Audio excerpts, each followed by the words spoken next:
परीक्षा उद्यापासून. आता बातम्या विस्तारानं. देशातल्या 1 कोटी घरांच्या छपरांवर सौर ऊर्जा निर्मिती संच बसवण्यासाठीची योजना PM सूर्यघर मुफ्त बिजली योजनेला केंद्रीय मंत्रिमंडळानं मंजुरी दिली आहे. त्याकरता 75,021 कोटी रुपये खर्चालाही केंद्रीय मंत्रिमंडळानं मान्यता दिली आहे. माहिती आणि प्रसारण मंत्री अनुराग ठाकूर यांनी नवी दिल्लीत मंत्रिमंडळ बैठकीनंतर बातमीदारांना ही माहिती दिली. या योजनेच्या लाभार्थी घरांना 300 एकक वीज मोफत मिळणार असून अतिरिक्त विजेच्या विक्रीतून 15,000 रुपये कमावण्याची संधी आहे.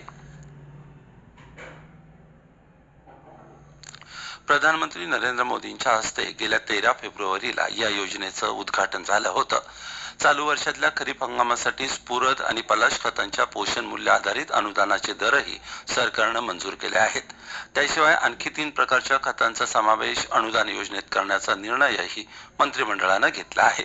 व्याघ्र प्रजातींच्या संरक्षण आणि संवर्धनासाठी आंतरराष्ट्रीय बिग कॅट अलायन्सची स्थापना करण्याला आणि त्याकरता 2027-28 या वर्षापर्यंत 150 कोटी रुपयांची अर्थसंकल्पीय तरतूद करण्याच्या प्रस्तावालाही आजच्या बैठकीत मंजुरी देण्यात आली. प्रधानमंत्री नरेंद्र मोदी उद्या आणि परवा झारखंड, पश्चिम बंगाल आणि बिहारचा दौरा करणार आहेत. उद्या सकाळी सर्वप्रथम ते झारखंडमधल्या धनबाद परिसरातल्या सिंद्री इथं होणाऱ्या एका सार्वजनिक कार्यक्रमाला उपस्थित राहणार असून 5,700 कोटी रुपये खर्चाच्या विविध विकास कामांचं लोकार्पण करणार आहेत. उद्या दुपारी प्रधानमंत्री मोदी पश्चिम बंगालला भेट देणार असून हुगळी जिल्ह्यातल्या आरामबाग इथं होणाऱ्या सार्वजनिक कार्यक्रमाला उपस्थिती नोंदवणार आहेत. यावेळी ते पश्चिम बंगालमधल्या 7,200 कोटी रुपयांहून अधिक खर्चाच्या विकास कामांचं लोकार्पण करणार आहेत. 2 मार्चला प्रधानमंत्री पश्चिम बंगालच्या नाडिया जिल्ह्यातल्या कृष्णनगरला भेट देणार असून त्या परिसरातल्या 15,000 कोटी रुपये खर्चाच्या विकास कामांचं लोकार्पण करणार आहेत. त्यानंतर दुपारी ते बिहारमधल्या औरंगाबादला भेट देणार असून तिथल्या 21,400 कोटी रुपये खर्चाच्या विकास कामांचं लोकार्पण करणार आहेत. या 2 दिवसीय दौऱ्याच्या अखेरीला मोदी बिहारमधल्या बेंगुसराईला भेट देणार असून देशभरातल्या 1,48,000 कोटी रुपयांच्या तेल आणि वायू क्षेत्राशी संबंधित असलेल्या प्रकल्पांची पायाभरणी करणार आहेत. चालू आर्थिक वर्षाच्या 3ऱ्या तिमाहीत भारताच्या स्थूल राष्ट्रीय उत्पादनात झालेली 8.4% वाढ भारतीय अर्थव्यवस्थेची ताकद दाखवून देणारी आहे, असं प्रधानमंत्री नरेंद्र मोदी यांनी म्हटलं आहे. जलद आर्थिक वाढीसाठी सरकारचे प्रयत्न कायम चालू राहतील. 140 कोटी भारतीयांचं जीवनमान उंचावण्यासाठी आणि विकसित भारत निर्माण करण्यासाठी त्याचा उपयोग होईल, असं त्यांनी याबाबत समाज माध्यमावर केलेल्या पोस्टमध्ये म्हटलं आहे. मुख्यमंत्री एकनाथ शिंदे यांनी आज राज्याच्या आरोग्य विभागात नियुक्त करण्यात आलेल्या 1,446 अ गट वैद्यकीय अधिकाऱ्यांना पदस्थापनेचे ऑनलाईन आदेश दिले. त्यामुळे या गटाची भरती प्रक्रिया आता पूर्ण झाली आहे. या अधिकाऱ्यांनी नागरिकांना वेळेवर आणि गुणवत्तापूर्ण आरोग्य सेवा पुरवावी असं आवाहन मुख्यमंत्र्यांनी केलं आहे. नव मतदारांसाठी मेरा पहिला वोट देश के लिए हे मतदार जागरूकता अभियान सरकारनं सुरू केलं आहे.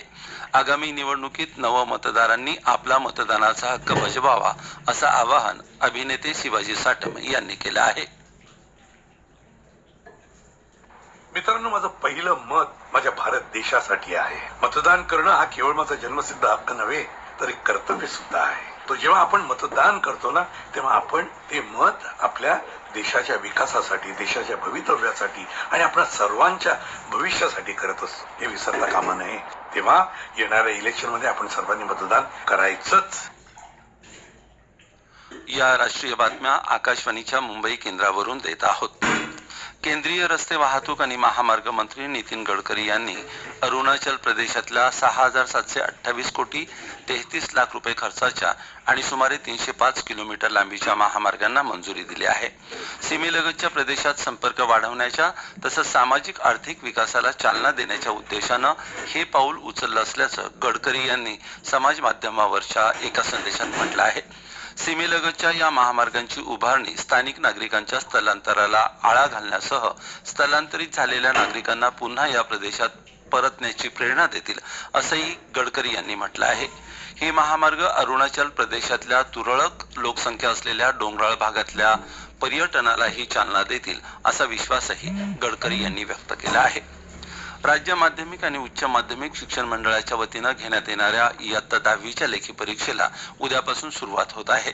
यंदा 9 विभागीय मंडळातून 16,09,445 विद्यार्थी ही परीक्षा देणार आहेत. यासाठी 5,086 केंद्र निश्चित करण्यात आली आहेत. परीक्षेदरम्यान गैरप्रकारांना आळा घालण्यासाठी मंडळानं 271 भरारी पथकं नेमली आहेत.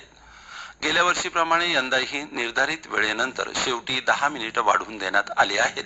ही परीक्षा 26 मार्च पर्यंत चालणार आहे. अमेरिका, चीन, जपान या देशांच्या तुलनेत भारतात महागाई अत्यंत कमी आहे.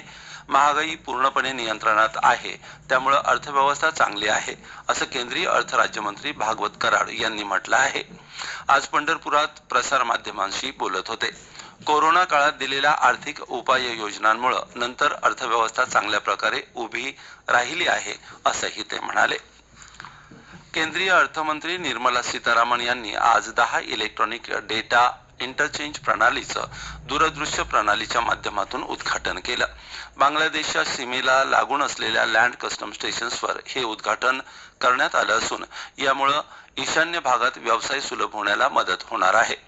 आसाममधल्या गोलकगंज आणि करीमगंज स्टीमर घाट, बागमारा, भोलागंज, बोरसोरा, डौकी, घासूपारा आणि मेघालयमध्ये शेला बाजार या ठिकाणी ही प्रणाली कार्यरत होणार आहे. अबुधाबी इथं काल झालेल्या जागतिक व्यापार संघटनेच्या 13व्या मंत्रीस्तरीय परिषदेत भारतानं डिजिटल औद्योगिकरणासाठी विशेषत्वानं विकसित आणि कमी विकसित देशांसाठीच्या धोरणांमध्ये लवचिकता आणण्यावर भर दिला. विकसनशील आणि विकसित देशांच्या अर्थव्यवस्थांमध्ये मोठे डिजिटल अंतर आहे. विकसित देशांच्या काही मोठ्या कंपन्यांच्या प्रभावामुळे ई कॉमर्स क्षेत्रात विकसनशील देशांची भागीदारी कमी असल्याचंही भारतानं यावेळी निदर्शनास आणून दिलं. राष्ट्रपती द्रौपदी मुर्मू येत्या मंगळवारी नवी दिल्लीत पहिला पेयजल सर्वेक्षण पुरस्कार प्रदान करणार आहेत.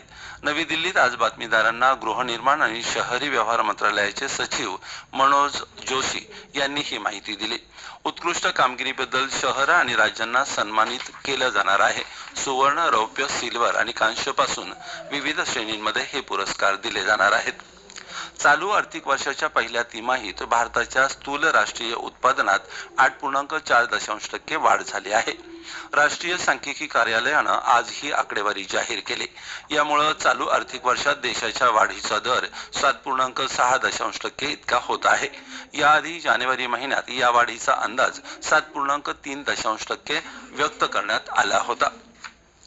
देशभरात वर्ष 2018 ते 2022 या कालावधीत बिबट्यांची संख्या 1,000 वाढल्याचं केंद्रीय पर्यावरण, वन आणि हवामान बदल मंत्रालयानं प्रसिद्ध केलेल्या अहवालात म्हटलं आहे. वर्ष 2018 मध्ये बिबट्यांची संख्या 12,852 इतकी होती. ती वाढून 13,874 इतकी झाली आहे. दिल्लीत खुल्या टेनिस स्पर्धेत भारताच्या अर्जुन कढे आणि जीवन नेदुनचेझियान या जोडीला उपांत्यपूर्व फेरीत पराभव पत्करावा लागला. दक्षिण कोरियाच्या क्वान सुन वू आणि हॉंग सेयांग चान या जोडीनं त्यांच्यावर 6-7, 7-6, 10-8 असा विजय मिळवला. दुसऱ्या उपांत्यपूर्व सामन्यात नितीश कुमार सिन्हा आणि मनीष सुरेश कुमार ही भारतीय जोडीही पराभूत झाली आहे. जर्मनीच्या मार्क वॉलनर आणि जेकब स्नेटर या जोडीनं त्यांच्यावर 6-4, 6-4 अशी मात केली. ठळक बातम्या पुन्हा एकदा. 1 कोटी घरांच्या छपरांवर सौर ऊर्जा निर्मिती संच बसवण्यासाठीच्या PM सूर्यघर मुफ्त बिजली योजनेकरता 75,021 कोटी रुपये खर्चाला केंद्रीय मंत्रिमंडळाची मंजुरी. प्रधानमंत्री नरेंद्र मोदी उद्या आणि परवा झारखंड, पश्चिम बंगाल आणि बिहारच्या दौऱ्यावर. अरुणाचल प्रदेशातल्या 6,728 कोटी 33 लाख रुपये खर्चाच्या 305 किलोमीटर लांबीच्या महामार्गाला केंद्रीय महामार्ग मंत्र्यांची मंजुरी. आणि महाराष्ट्र राज्य माध्यमिक आणि उच्च माध्यमिक शिक्षण मंडळाची इयत्ता 10वीची लेखी परीक्षा उद्यापासून. याबरोबरच आकाशवाणी मुंबई केंद्रावरचं हे राष्ट्रीय बातमीपत्र संपलं. नमस्कार.